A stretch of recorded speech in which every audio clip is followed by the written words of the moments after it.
Bismillahirrahmanirrahim. Assalamu alaikum, my dear students. Hopefully, you are fine. Today is early in the morning and it is round about 5 o'clock. Yesterday, my dear students, I told you about how to write a chemical formula for the molecule of an element. Yes, if you recall that I told you that how we can write a chemical formula to write a molecule of an element. My dear students, you know very well that when two or more than two different elements combined chemically, they form a compound.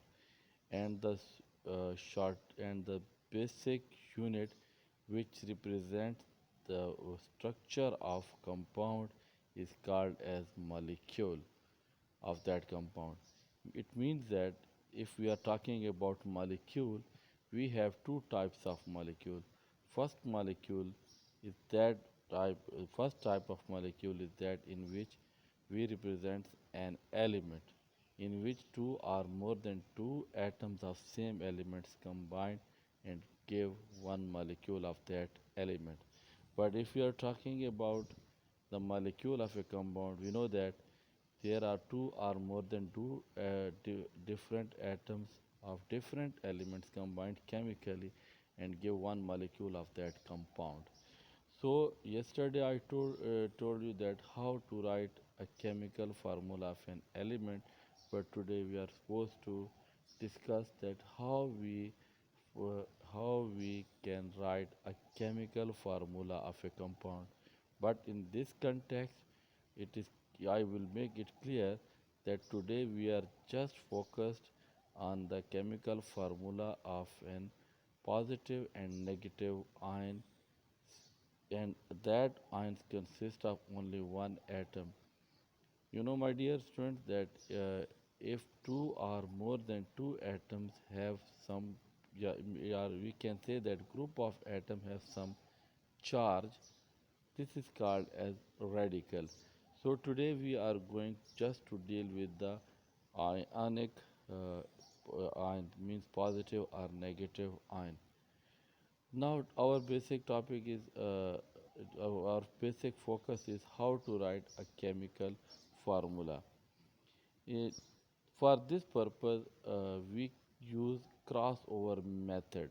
Yes, we use crossover method. It is very simple method. In this method, we can just change the cap of two persons. For example, if we have two persons, Ahmed and Ali, we just change over the cap of Ahmed and Ali by interchanging them. The Ahmed's cap give Ahmed's cap is supposed to give to Ali, and Ali's cap is supposed to give to Ahmed. How it means, now we have some example.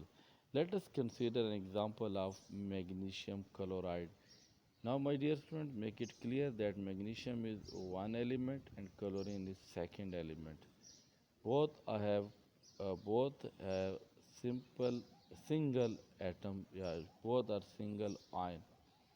Now, you know, my dear students, what is the charge on magnesium? Magnesium belongs to second group of alkaline earth metals, so it has double positive charge.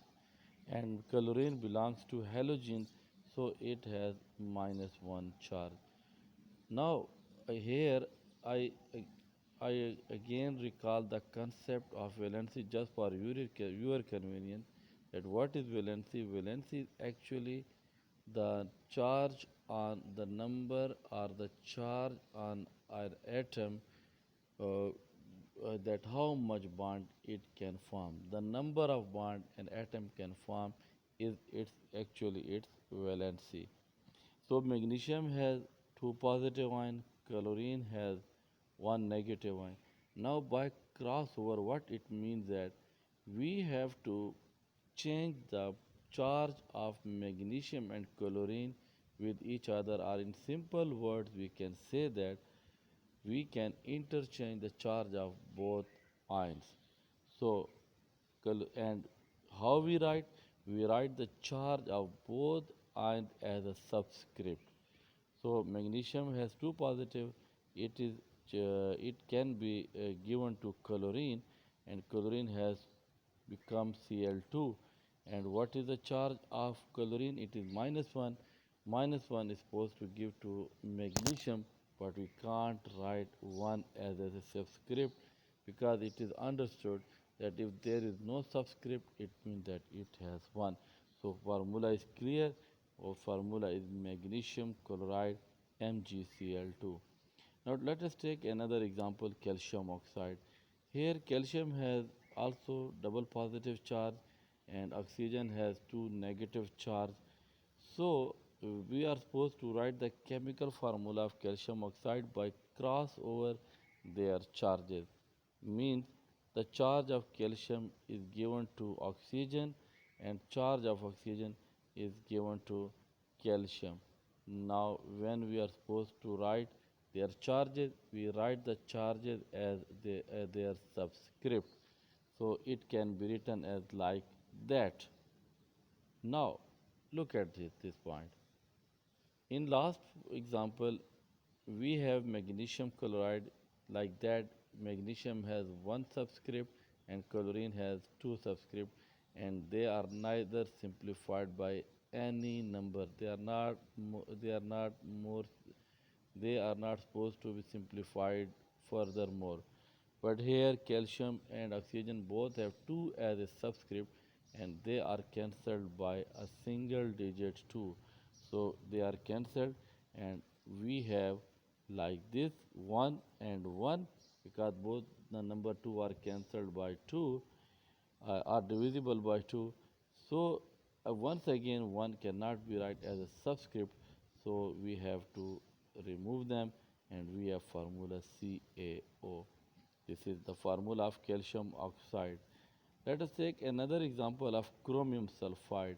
Here we have chromium, this is an element, we have 3 positive charge on chromium, and we have sulfur. Sulfur has double negative charge on it. Now again we have to change over or interchange their charge. Now let's write them.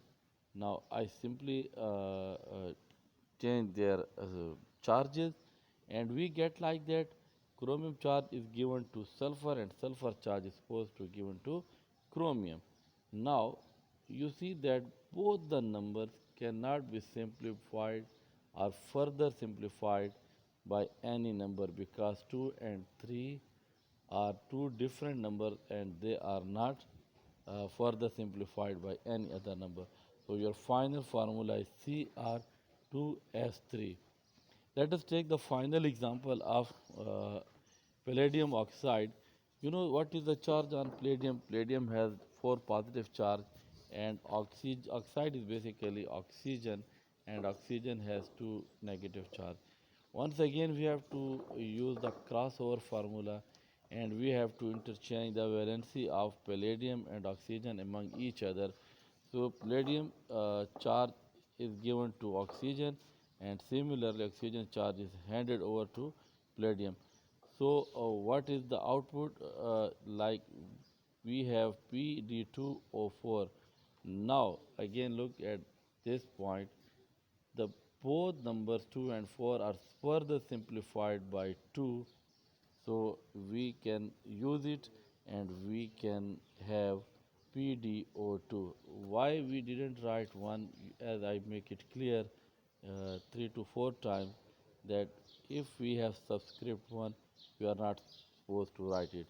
So my dear students, formula will be like PdO2. So this is the case where I have given 4 examples and all the examples have single positive or negative ion. Tomorrow inshallah we are supposed to discuss that how we can write the formula in case of a radical or atoms, a group of atoms having some positive or negative charge. You have to try it at your home. But one thing which we have to keep it in our mind, we cannot have a good grip on this topic if we didn't have a clear concept about valency. Thank you, students.